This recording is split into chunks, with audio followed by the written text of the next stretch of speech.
So in our last video, we talked about the open house flyer. Let's talk about the seller buy down. This can be a very powerful tool that you can use when you're talking to a realtor or client and showing them the benefits of actually just buying down their interest rate as opposed to lowering the property value. So I simply click Create New Client Plan as always. And I want to come down and click the Seller Buy Down Flyer. And you'll notice that the interface here is pretty much the same. We'll say it's offered for $300,000. And this is 123 West Elm. And let's see, this is Durham, North Carolina, 27609. And we'll say it's a 35% qualifying ratio. I could go through and set up all of my property information just like I did before. I'll skip that. Well, I'll just go through and click a few here just so we have something in here. That would be a big house.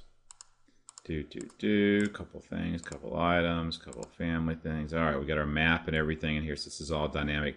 Everything here is just what you saw before.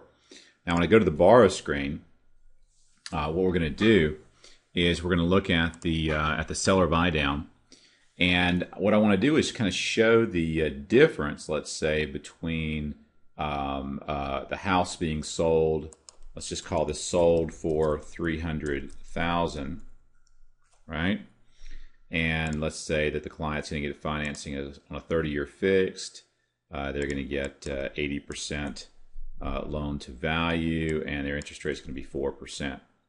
So this would be sold for $300,000. Now, you could say, I want to sell this sold for $280,000, right?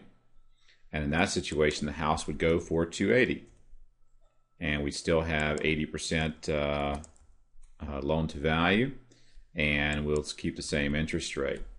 So obviously, if you just drop the price to $280,000, that's going to lower the down payment and the money that's needed to be there at the closing table for this particular client. So what we want to now do is compare sold for $300,000. So the client's trying to decide, should I lower my sales price to make this thing, I'll just put BD here for buy down. Should I lower my sales price to $280,000 to try to sell this thing faster? And what we're saying is, let's see if we should maybe keep it at $300,000 and 80% LTV and a 4% interest rate. And instead, because you're only going to receive, if you were to sell this house for $280,000, you're only going to receive $280,000. Well, if you sold it for $30,000 for $300,000, but you were willing to do a lender credit of $20,000, okay, then what that's going to do is that is going to allow that buyer to take $20,000 and apply that towards discount points. So see, if you could sell it for $300,000, you'd get $62,500. If you sold it for $280,000, you'd get $58,500. Or you could do a seller buy down where you sold it for $300,000, but you gave a credit of $20,000 to the seller, to the buyer, and you applied that $20,000 towards buying down the interest rate. So the net to you is the same. The question is, what's better for the client? The client here is going to get to come to the closing table with $58,500 versus $62,500. So in their mind, they may think, hey, this is better, but what do we know is going to happen?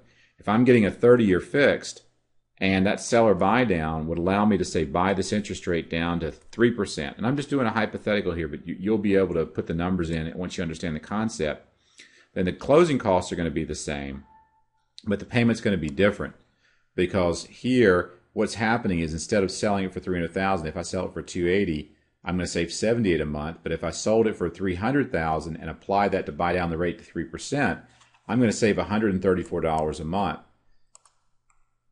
So when we look at that payment difference over time, let's go out over 30 years, all right, and say which of these is best for the client.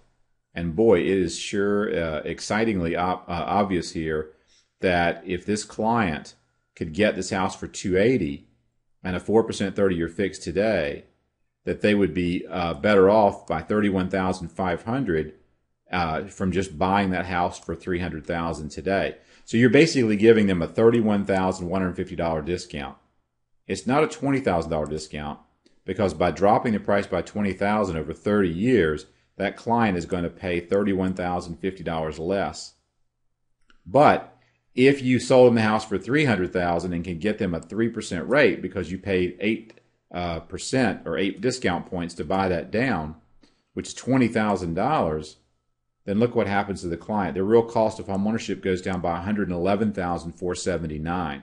What you've just done for that client is you've reduced that sales price on that home, not from $300,000 to $280,000, but from $300,000 to about $189,000 over that 30-year time period. And that is an exciting way of showing why a seller buy down may be much more interesting and compelling to that client than just reducing the price. And all I would need to do is go to the Present tab now and click As a Flyer, and that's going to go through and build my property information flyer. So I'll pull that up here, and again, we just collect a few things here, so we had some information. But it compares that seller buy down. Sell it for $300,000. Here's what it's going to happen. Here's sold for $280,000. Here's sold for $300,000. This is what you're going to need in terms of your down payment and your cost to close and your income to qualify. So hopefully this helps you with the concept and the idea of which of these is better for the client over time. And again, as always, give us a call if you have any questions. We wish you the best. Have a great day.